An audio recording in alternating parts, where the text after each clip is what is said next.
साथियों नमस्कार। आज हम कक्षा 9 की संस्कृत के प्रथम पाठ भारतीय वसंत गीति के प्रश्नोत्तर आदि का अभ्यास करेंगे। सभी छात्र ध्यानपूर्वक देखते हुए इस पाठ के प्रश्नोत्तर आदि को अपनी नोटबुक में लिखकर अभ्यास करेंगे। आइए शुरू करते हैं। पहला प्रश्न है, एक पदेन उत्तरम लिखत। एक शब्द में उत्तर लिखिए।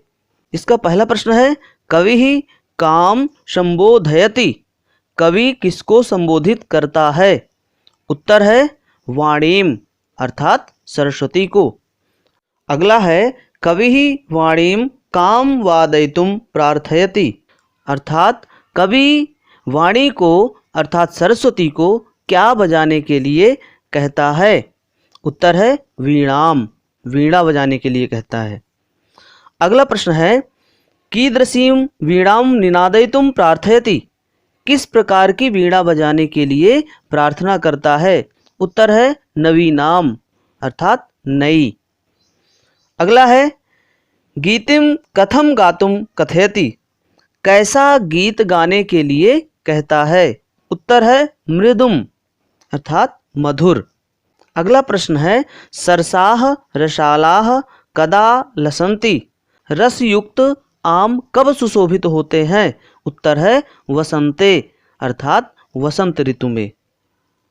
दूसरा प्रश्न है, पूर्ण वाक्येन उत्तरम लिखत। पूर्ण वाक्य में उत्तर लिखिए। इसका पहला प्रश्न है, कवि वाणीम किम कथयति।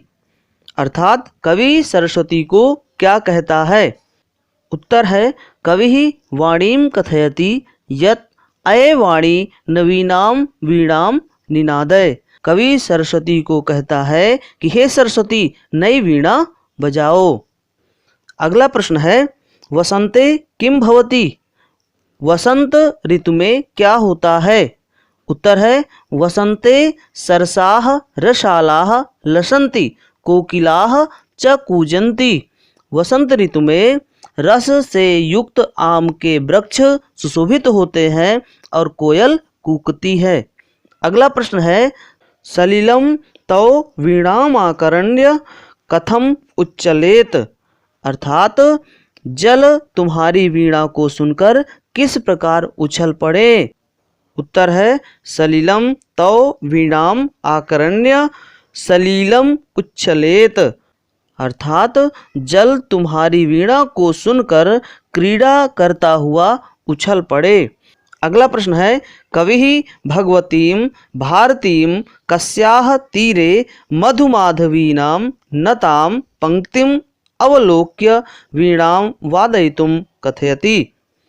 अर्थात कवि भगवती सरस्वती को किसके किनारे मधुर मालती लताओं की झुकी हुई पंक्ति को देखकर वीणा बजाने के लिए कहता है? उत्तर है कवि भगवतीं भारतीं कलिंदात्मजायाः तीरे मधुमाधवीनां नतां पंक्तिम् अवलोक्य वीणां वादयितुं कथयति। अर्थात कवि भगवती सरस्वती को यमुना के किनारे मधुर मालती लताओं की झुकी हुई पंक्ति को देखकर वीणा बजाने के लिए कहता है।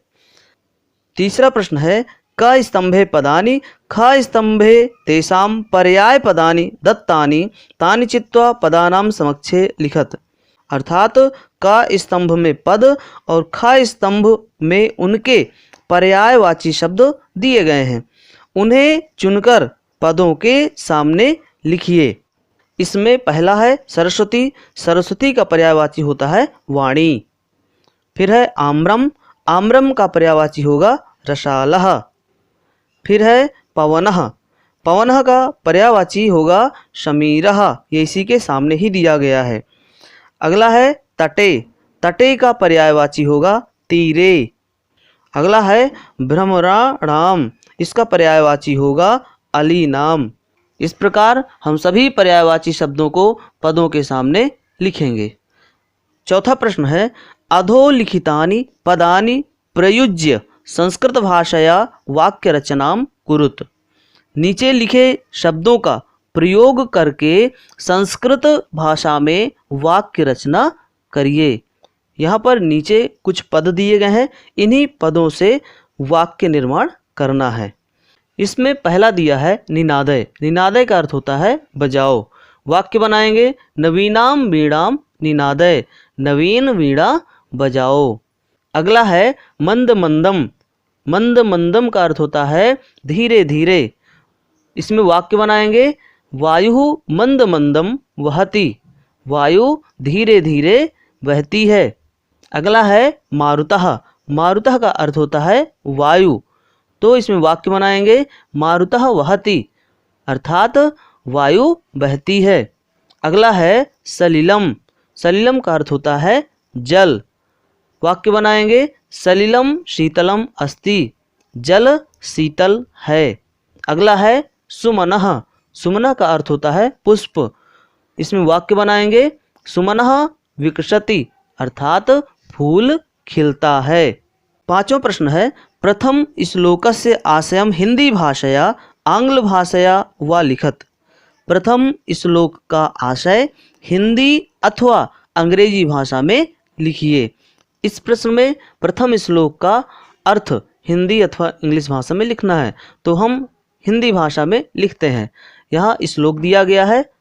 श्लोक का आशय है इस वसंत ऋतु में मनोहर आम के फूलों से पीले दिखने वाले रस से युक्त आम के वृक्षों के समूह एवं मनोहर आवाज वाली कोयल के समूह सुंदर लग रहे हैं।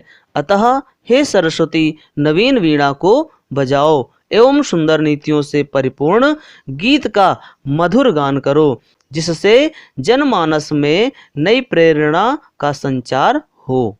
अगला प्रश्न है अधोलिखित पदानाम विलोम पदानि लिखत। नीचे लिखे शब्दों के विलोम शब्द लिखिए। नीचे कुछ शब्द दिए गए हैं, इन शब्दों के विलोम शब्द लिखना है। इसमें पहला दिया है कठोरम। कठोरम का विलोम होगा मृदुम। फिर दिया है कटु, कटु का विलोम होगा मधुरम। फिर दिया है शीघ्रम, शीघ्रम का विलोम शब्द होगा मंदम। अगला दिया है प्राचीनम, प्राचीनम का विलोम शब्द होगा नवीनम। फिर दिया है नीरसः, नीरसः का विलोम पद होगा सरसः। इस प्रकार आप इस अभ्यास को अपनी कॉपी में लिखेंगे एवं अभ्यास करेंगे, उसको अच्छी तरह से याद करेंगे। आज का वीडियो यहीं समाप्त करते हैं। अगले टॉपिक के साथ पुनः मिलेंगे। धन्यवाद।